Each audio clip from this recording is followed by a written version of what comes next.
Madam President, throughout history, a single picture has revealed the political reality of the moment. Before we had photography, there was depictions, artist depictions of Caesar entering Rome, General Washington crossing the Delaware, Napoleon crossing the Alps.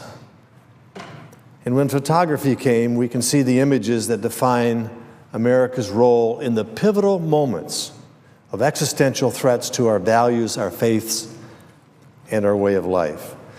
Roosevelt and Churchill sitting beside Stalin in Tehran and later at Yalta. President Kennedy at the City Hall in Berlin, uttering those famous words.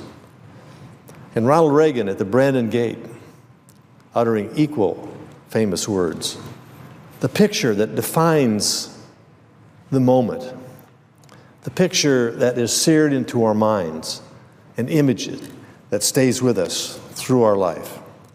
All powerful images, and the photographic ones have the common theme and the common purpose of confirming America's essential leadership role in global affairs.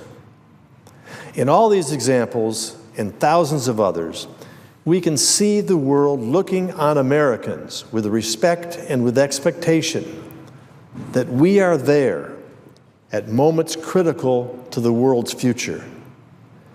There not to just participate, but there to lead, where U.S. leadership is essential to the success of the endeavor. Today, possibly the most powerful image that evokes most clearly the new reality of this moment in history is this image right here.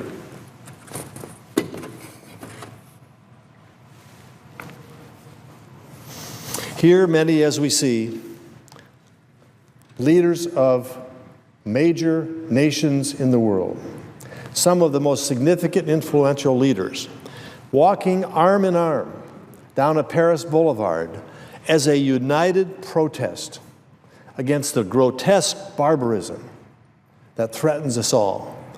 The leaders of Europe, leaders from Africa, leaders from the Middle East, and even those who, in circumstances other than this, are not united, they are united. United arm to arm, marching in front of literally millions of Europeans, French, and other countries. And yet something there is tragically missing. The most profound significance of this picture, which has been shown around the world and which has been seared in our minds as a defining moment, America is nowhere to be seen. Looking at this picture with the world's leaders, some diametrically opposed ideologically to others, but uniting, and we're told that throughout the millions of people that were there, if there was a presence of an American representative, that person was not seen.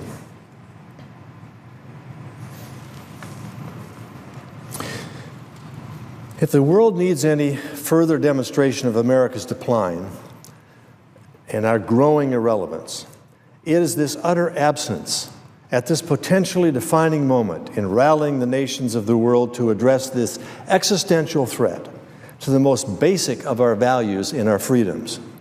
And it is just not an image problem, although the image itself carries the message. It is a substance problem.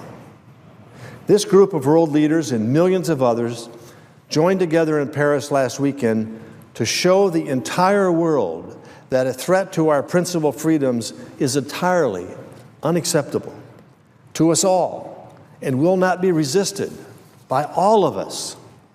An unacceptable mortal threat to freedom of expression, freedom of conscience, freedom of religion, and freedom of the press. My friend and former colleague Joe Lieberman wrote a piece in today's Wall Street Journal that articulately defines this threat and how we must respond, and I would like to quote from that. In his piece, he wrote, "In rapid order, the 3 attacks in France last week showed more clearly than ever that the international movement of violent Islamist extremism has declared war on Western civilization's foundational values, which are embraced by so many people throughout the world. The murders of police officers, cartoonists, and Jews were attacks against the West's most central values and aspirations: the rule of law, freedom of expression, and freedom of religion. Radical Islam will continue to threaten what we hold dear unless it is fought and eventually defeated. These millions gathered not only because 16 people died so tragically, they also gathered because those who would pervert their faith in order to lure defunded and deluded young people into violent extremism must know that we will all oppose them, no matter what it takes. So how can we reconcile this vital mission with America's utter absence? No excuses are sufficient. No apologies or explanations about bureaucratic ineptitude will be enough to undo the damage caused by our absence and depicted throughout the world. Now, some may say the president didn't attend because of security concerns. Writing for the Wall Street Journal, Peggy Noonan said, in response to White House stated concerns about security, "Life is a security concern. You must do what is right." Sadly, the president's absence is in fact an accurate reflection of how this administration sees our role in the world. During the past year, we have seen a long list of foreign policy disasters: the rise of the most potent and violent terrorist organization in history, continued disintegration of Syria, destroyed by a civil war with multiple combatants, most of them simply evil, American hostages beheaded in full public view on social media, a resurgent Taliban conducting more attacks in Afghanistan than at any time since 2001, and the government of Iraq losing control of a third of the country, including cities and provinces soaked with the blood of American troops.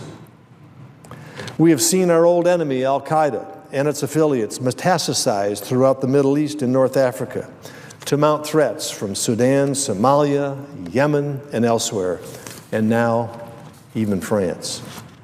We have seen the Islamic State mount media campaigns that have persuaded thousands of Americans, Europeans, and others to flock to their black banners. We have seen an ill-conceived and poorly prepared Middle East peace initiative collapse under the weight of unattainable expectations. All of these problems, and many others, some colossal disasters, have been aggravated by U.S. policy failures, and those failures have come from a White House isolated in a wasteland of confusion. The Obama administration has no coherent strategy for dealing with the world other than, in a now famous paraphrase, "Don't do stupid stuff." Shrouded in this fog of indecision and failures, is it any wonder that we could not find the vision to join with the rest of the world to show purpose in Paris? It is deeply ironic and appropriate that the events in Paris were all generated by the power of imagery, cartoons no less. Those events have now produced this new imagery, a picture of global common action in which the United States is tragically absent. Madam President, I yield the floor.